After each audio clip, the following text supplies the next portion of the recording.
嗨，朋友们，大家好，我是乌鸦三语。今天呢是2020年12月10号，北京又突发了一个大事情，在北京南二环开阳桥陶然亭，就是呢在信访局的附近，看到了疑似有上访的人士携带手榴弹，并且呢被大量的警察所包围起来。在图片上看起来呢，这位携带手榴弹的老先生啊，他应该是在立交桥的上层，然后呢上层的两边都已经被警车完全的堵住，交通已经停止了。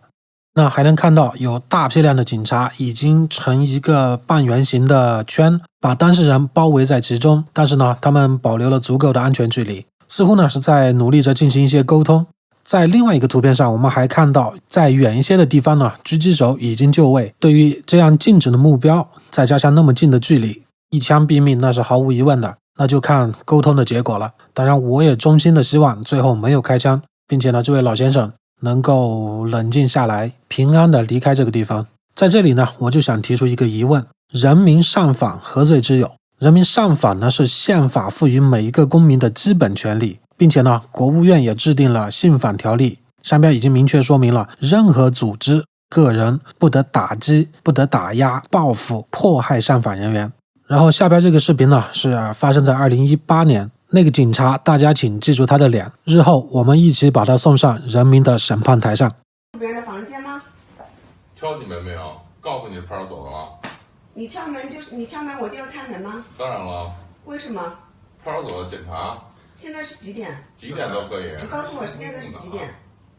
赶紧起来让开门。你告诉我现在是几点钟？我就全程走。这和时间没关系。快点。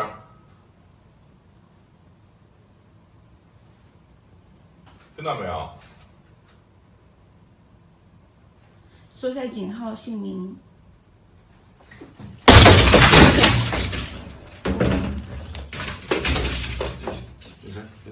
让他穿衣服。把灯开了，灯开。好好说不行了怎么？把衣服首先，穿上。请出示一下你们的工作证，好吗？把衣服穿上。包括你的，你拍录像的，包括你的工作证，请出示一下。我们现在在睡觉，你们是破门而入，好吗？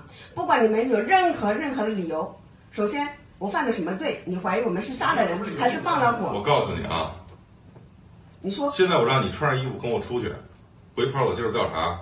你首先告诉我犯了什么罪？我现在告诉你，让你口头传唤，你现在走，听见了吗？口头传唤，你别在我我没有听说法律说有口头传唤，口头传唤你的理由你不知道不代表没有，知道吗？理由是什么？啊，理由是什么？不知道不代表没有。理由是什么？啊，你告诉我理由是什么？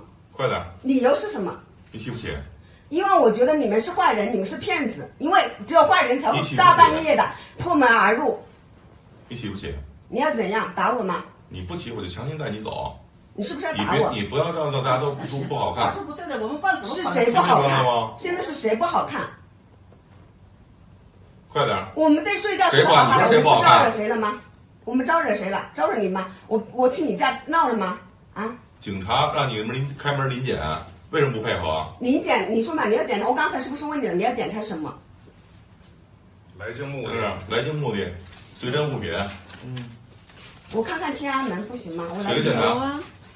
我看一眼。什么东西？我照一下。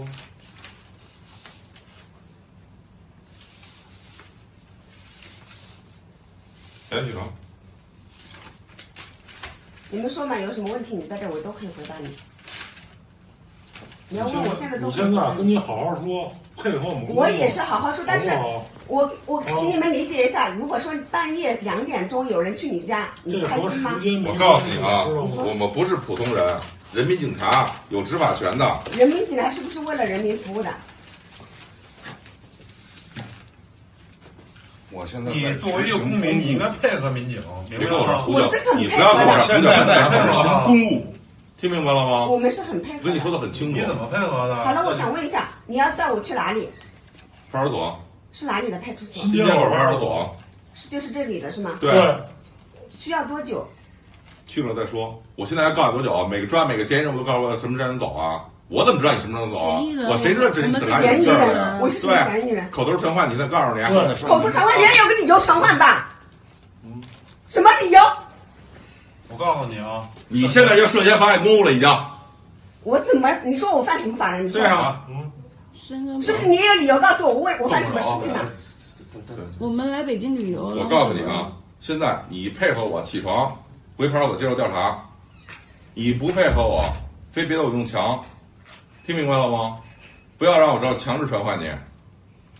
你们仨是什么关系？驴友，懂驴友什么意思吗？懂了吗？就是一起旅游他是哪儿的人？上海。他是哪儿的人？上海。叫什么名字？哎，我为什么要告诉你他什么名字？他叫什么名字？我为什么要告诉你？你为什么不告诉我？你告诉我不告诉我的理由？我们是驴友，我们就叫她钱姐姐，怎么啦？住什么地方？你可以说一下他住什么地方？他就是上海的，我们就约了来这边来。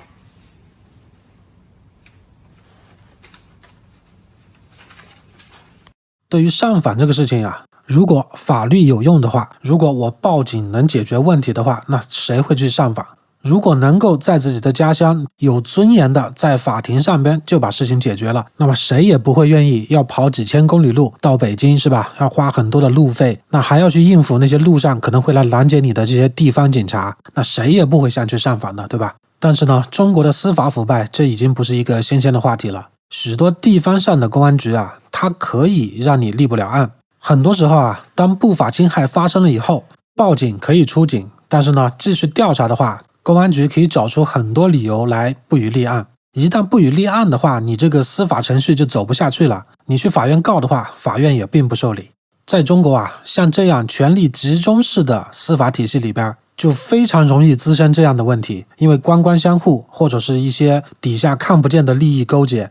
假设有一个市的公安局长，他有心要压一件事情，他是一个腐败分子，那么在他管辖范围内的县、区、派出所以及最基层的这些办案民警，假如呢他们是有良知、有良心的好人，可在这种金字塔式的权力集中式的司法体系里边呢，他们不可能去冒犯他的上司，因为这会断送他们的职业前程。再加上中国的法律，它不光是说对老百姓的保护很有限，它对于一个公务员、对于一个体制内的人、对于一个警察同样也很无力。因为中国共产党这样的游离于法律之外、凌驾于法律之上的这样一套政权体制来说，在他所统治之下的所有人都无法获得真正的法律上的保护，都无法获得真正的安全感。所以呢，如果你运气很好，经办你这个案件的警察呢，他是一个好警察，他是一个善良的、有正义感的人，如果让他对自己的职业前途和顶着自己的上司的压力去一定帮你办这个案子来做一个取舍，那他毫无疑问，他要选择他的职业前途，因为警察这个职业是他吃饭的饭碗，是他赖以生存的手段。所以呢，怪他真的也怪不着，只能怪这个时代，只能怪共产党的这个低效无能。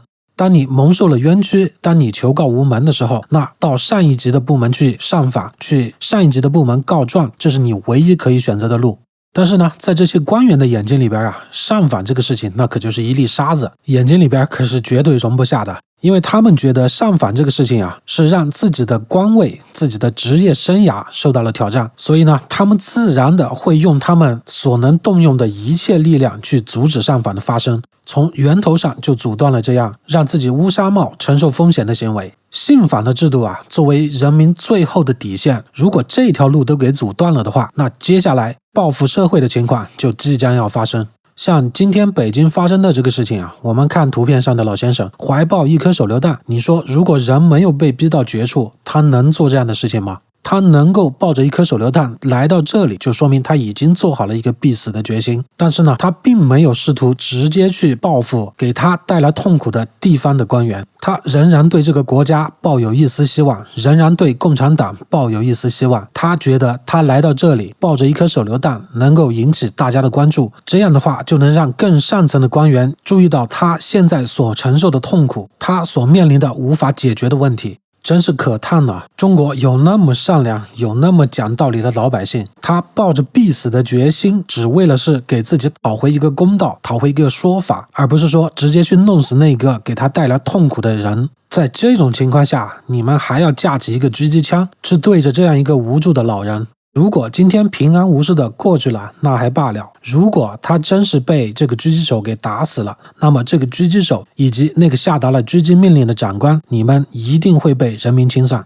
再来说，这个信访局作为一个人民求诉公平的平台，本应该呢是要发挥出为人民排忧解难、为上下级单位的管理增加一种沟通的管道。可是呢，现在的这些信访制度漏洞百出，信访局拒人民于千里之外，信访部门呢也就变成了为各个地方政府通风报信、遮风挡雨的挡箭牌。他们呢会提前给这些群众即将要去办事情的部门打好招呼，让这些部门的领导或者是负责人呢暂时离开。群众到了以后呢，他就是扑了一场空，什么事情也办不成。再有呢，就是让他们提前做好准备，利用群众不懂政策来进行哄骗、打压，最后呢逼着老百姓就范了事。如果遇到那种刺儿头实在是糊弄不过去的那种，然后呢就会联合公安机构以什么闹访啊、扰乱公共秩序为由进行刑事拘留。这样的话呢，拘留上几次，大多数的老百姓呢只好就忍气吞声，不再上访了，就这样了事。偶尔会遇到有一些不服气的，非要民告官讨个公道的，然后呢就会趁机联合法院司机呢罗织罪名，